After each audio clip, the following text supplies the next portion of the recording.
It is the Miami Grand Prix weekend, and there's a lot to consider ahead of this race. There is an unreasonable level of special liveries on offer for fans to either love or mock, depending on how terrible they are. Will Charles Leclerc's American cousin Chuck make an appearance again? Now Chuck Leclerc. And what is going to happen in the evolving battle between Lando Norris and Oscar Piastri for the driver's title? While the sideshows in Miami are always entertaining, and secretly I am kind of hoping that LL Cool J comes back and does the driver intros, there's also a lot happening on track to think about. Today, I'm going to check out the warning that Lando Norris has given Oscar Piastri, what Zak Brown has said about handling his two drivers going forward, and do the incredibly important job of checking out all the new special liveries for you. So don't go anywhere. Lando Norris is coming to the Miami Grand Prix on the back foot.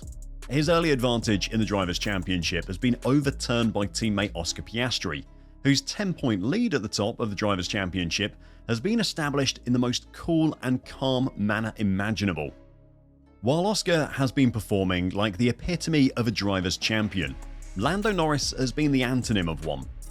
His dramatic crash in qualifying at the Saudi Arabian Grand Prix ruined any hopes he had of maintaining his lead at the top of the table, although he did impressively recover to 4th place during the actual Grand Prix. Sadly for Lando, it was the latest in a series of unforced errors on his part, following mistakes of differing scales at the Chinese Grand Prix, the Japanese Grand Prix, and the Bahrain Grand Prix.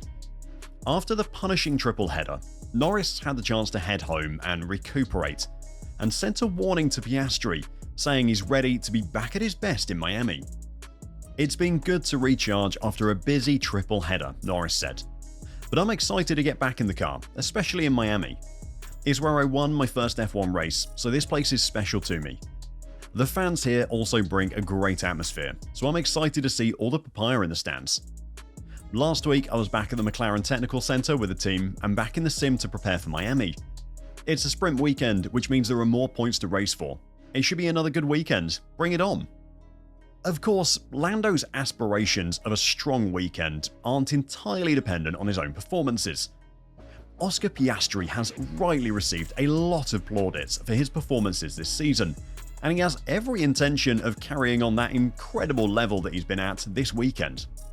He said, "I'm excited to be getting back to business this weekend in Miami, and we'll be aiming to execute another strong all-round weekend before we head into the European swing of the season.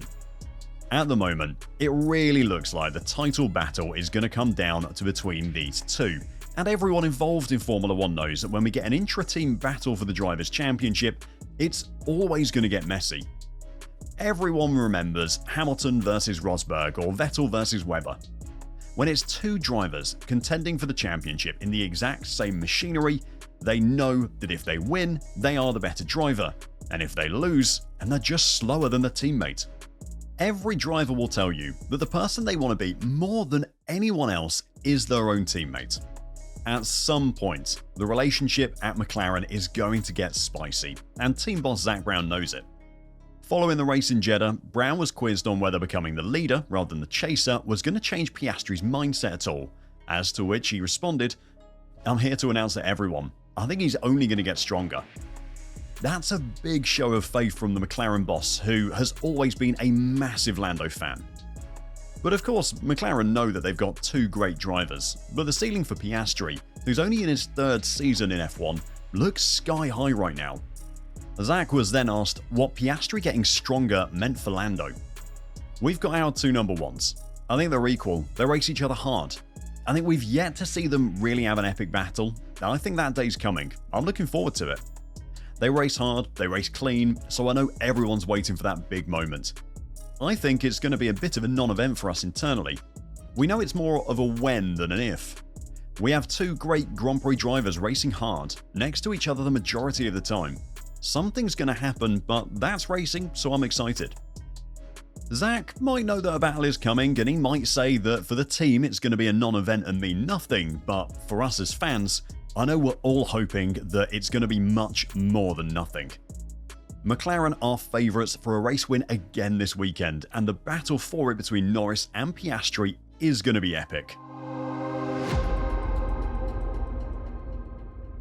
Okay, now on to the serious stuff. And no, I'm not talking about the very badly kept secret that Sergio Perez is going to be announced as a Cadillac driver for 2026 at some point during the Miami Grand Prix weekend. I'm talking about the special liveries. So for whatever reason, the grid seems to have decided that Miami is the place to bring special liveries now. There doesn't seem any sense behind it, to be honest, or any reason for it. I think it's just a matter of one team has done it and then everyone else wants to follow suit so they're not outdone. This weekend we'll see Ferrari, the Racing Bulls and Sauber fit a special livery, and some are definitely more special than others. When I think of one-off liveries that are going to make the team special and make them stand out, I think of McLaren's Senna livery from Monaco last season.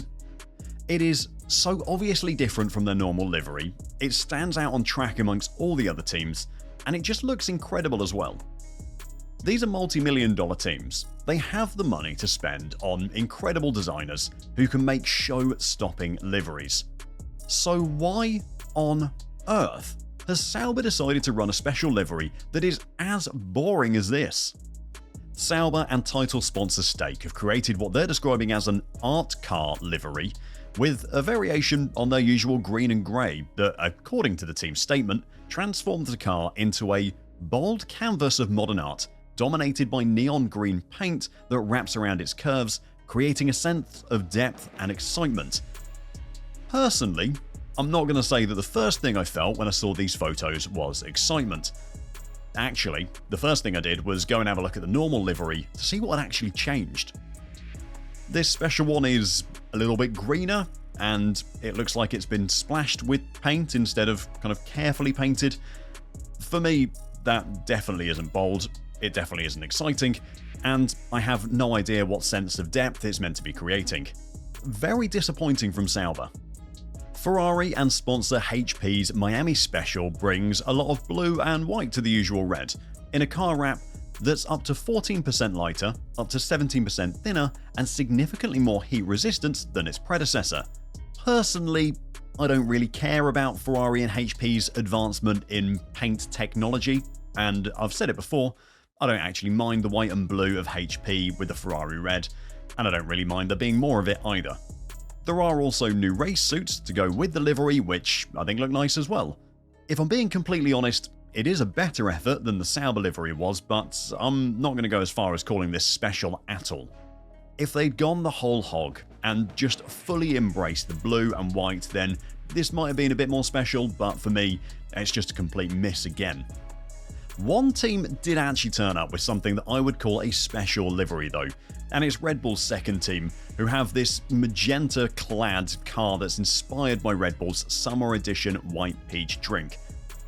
Now this is a special livery. Yes, it is offensively pink, and no, it's not going to be to everyone's taste, but my god is it going to pop on track. Also, the Red Bull can-top wheel covers are just absolutely inspired, so bravo to the Racing Bulls. Anyway, there you have it. 2 drivers going head-to-head for the lead in the championship, and 3 brand new liveries. But which is your favourite? Are you picking Piastri over Norris for the win this weekend? And do you agree with my take on the special liveries? Let me know your thoughts in the comments down below, and until next time, drive safe and bye for now.